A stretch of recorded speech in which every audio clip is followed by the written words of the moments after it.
بسم اللہ الرحمن الرحیم۔ السلام علیکم دوستو، کوئی 25 یا 30 سال پرانی بات ہے کہ ہم ایک ٹیچر سے میتھس پڑھا کرتے تھے اور میرے پاس ٹیوشن پڑھنے کے لیے پیسے نہیں ہوتے تھے۔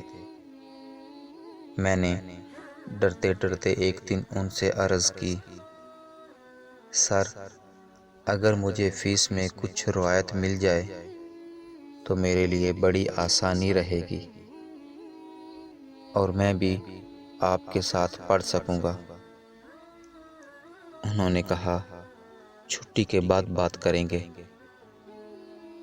چھٹی کے بعد جب ہم بیٹھے تو انہوں نے کہا، اگر میں ساری فیس ہی معاف کر دوں تو؟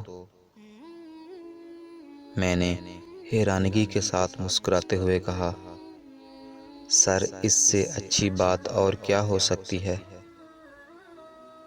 انہوں نے کہا، لیکن شرط یہ ہے کہ آپ نے پھر اس عمل کو واپس کرنا ہوگا۔ میں نے کہا، سر، کیسے واپس کرنا ہوگا؟ انہوں نے کہا، آپ نے بھی زندگی میں کسی کو اسی طرح پڑھا دینا ہے۔ میں نے کہا، بالکل ٹھیک ہے سر،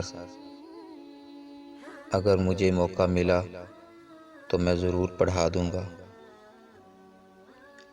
ہم اس وقت کلاس میں 5 لڑکے تھے۔ اللہ کی مرضی کہ ہمارے استاد کچھ عرصہ بعد اللہ کو پیارے ہو گئے۔ جنازے کے وقت میں نے دیکھا تو باقی 4 طلباء بھی رو رہے تھے اور ہم 5 کو اسی دن پتہ چلا کہ فیس ہم میں سے کوئی بھی نہیں دے رہا تھا۔ انسان کی اصل کمائی اس کی نیک عمل والی یاد ہے، جس کے ساتھ وہ دنیا میں زندہ رہتا ہے۔ بحیثیت استاد ہمیں یہ نہیں پتہ ہوتا کہ چند سال بعد ہماری فزکس اور کیمسٹری کسی کو یاد رہے گی یا نہیں، بلکہ وہ رویہ ضرور یاد رہ جاتا ہے جو ہم نے کسی کے ساتھ اپنایا ہوتا ہے۔